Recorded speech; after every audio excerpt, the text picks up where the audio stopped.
ನಮಸ್ಕಾರ ವೀಕ್ಷಕರೇ, ವೆಜಿಟೇರಿಯನ್ ಅಡುಗೆ ಮನೆಗೆ ಸ್ವಾಗತ. ಇಂದು ನಾನು ಬೀಟ್ರೂಟ್ ಹಲ್ವಾ ಮಾಡುವ ವಿಧಾನವನ್ನು ಹೇಳಿಕೊಡುತ್ತೇನೆ. ಅದಕ್ಕೆ ಬೇಕಾಗಿರುವ ಸಾಮಗ್ರಿಗಳು: 2 ಬೀಟ್ರೂಟ್, 1 ಕಪ್ ಹಾಲು, 4 ಟೇಬಲ್ ಸ್ಪೂನ್ ತುಪ್ಪ, 1 ಕಪ್ ಸಕ್ಕರೆ. ಬನ್ನಿ ವೀಕ್ಷಕರೇ, ಅದನ್ನು ಯಾವ ರೀತಿ ಮಾಡೋದಂತ ಈಗ ನೋಡೋಣ. ಒಂದು ಕಡಾಯಿಗೆ ಬಿಸಿಯಾದ ನಂತರ ತುಪ್ಪವನ್ನು ಹಾಕಿ ತುಪ್ಪವು ಕರಗಬೇಕು. ಕರಗಿದ ನಂತರ ತುರಿದಿಟ್ಟುಕೊಂಡಿರುವಂಥ ಬೀಟ್ರೂಟನ್ನು ಹಾಕ್ತಾಯಿದ್ದೀನಿ. ಈಗ ವೀಕ್ಷಕರೇ, ಬೀಟ್ರೂಟು ಚೆನ್ನಾಗಿ ಫ್ರೈ ಮಾಡಬೇಕು. ಒಂದು 3 ಮಿನಿಟ್ಸ್ ಆದರೂ ನೀವು ಫ್ರೈ ಮಾಡಲೇಬೇಕು. ಅಂದರೆ ಅದು ಹಸಿ ವಾಸನೆ ಹೋಗಬೇಕು, ಅಲ್ಲಿವರೆಗೂ ನೀವು ಫ್ರೈ ಮಾಡಬೇಕು. ನೋಡಿ, ಈ ರೀತಿಯಾಗಿ ನಿಧಾನಕ್ಕೆ ಮಾಡಿ.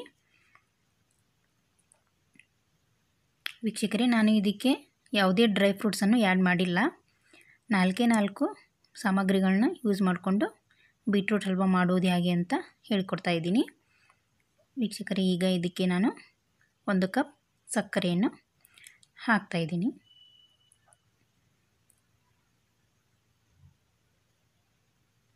ನೋಡಿ ವೀಕ್ಷಕರೇ, ಸಿಂಪಲ್ಲಾಗಿ ಮಾಡ್ತಾಯಿದ್ದೀನಿ ನಾನು. ಈ ರೀತಿಯಾಗಿ ಸಕ್ಕರೆಯು ಬೀಟ್ರೂಟ್ನೊಂದಿಗೆ ಚೆನ್ನಾಗಿ ಮಿಕ್ಸ್ ಆಗಿ ನೋಡಿ ಈ ರೀತಿಯಾಗಿ ಬಂತು. ಕರಿಗೆ ನೋಡಲಿಕ್ಕೆ ಚೆನ್ನಾಗಿ ಕಾಣ್ತಿದೆಯಲ್ಲ, ಈ ರೀತಿಯಾಗಿ ಬಂತು. ನಂತರ ಅದು ಸಕ್ಕರೆಯು ಕರಗುತ್ತದೆ. ಈಗ ಕರಗಿದ ನಂತರ ನಾವು ಅದಕ್ಕೆ ಹಾಲನ್ನು ಹಾಕೋಬೇಕು. ವೀಕ್ಷಕರೇ, ಇದನ್ನು ಹಾಲಿನಲ್ಲಿ ಚೆನ್ನಾಗಿ ಕುದಿಬೇಕು, ಆ ರೀತಿಯಾಗಿ ಮಾಡಬೇಕು. ನೋಡಿ, ಈ ರೀತಿಯಾಗಿ ಬಂತು. ಈಗ ನಾನು ಇದಕ್ಕೆ 1 ಕಪ್ ಹಾಲನ್ನು ಹಾಕ್ತಾಯಿದ್ದೀನಿ. 1 ಕಪ್ ಹಾಲು ಹಾಕಿ ಅದು 10 ಮಿನಿಟ್ಸ್ ಆದರೂ ಬಾಯ್ಲ್ ಆಗಬೇಕು. ಕುದೀತಾ ನೀರಿನ ಅಂಶ ಎಲ್ಲ ಹೋಗಿ ಗಟ್ಟಿಯಾಗಬೇಕು. ಅಲ್ಲಿವರೆಗೂ ನಾವು ಇದನ್ನು ಕುದಿಸಲೇಬೇಕು ವೀಕ್ಷಕರೇ. ನೋಡಿ, ಈಗ ನಾನು ಈ 10 ಮಿನಿಟ್ಸ್ ಇದನ್ನು ಕುದಿಯಲು ಬಿಡ್ತಾ ಇದ್ದೀನಿ. ಈಗ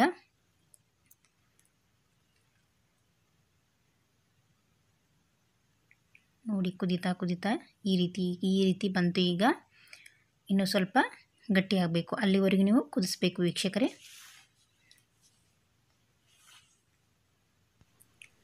ನೋಡಿ ವೀಕ್ಷಕರೇ, ಈ ರೀತಿಯಾಗಿ ಬೀಟ್ರೂಟ್ ಹಲ್ವಾ ರೆಡಿಯಾಗಿದೆ. ಈಗ ಸರ್ವ್ ಮಾಡ್ತಾಯಿದ್ದೀನಿ.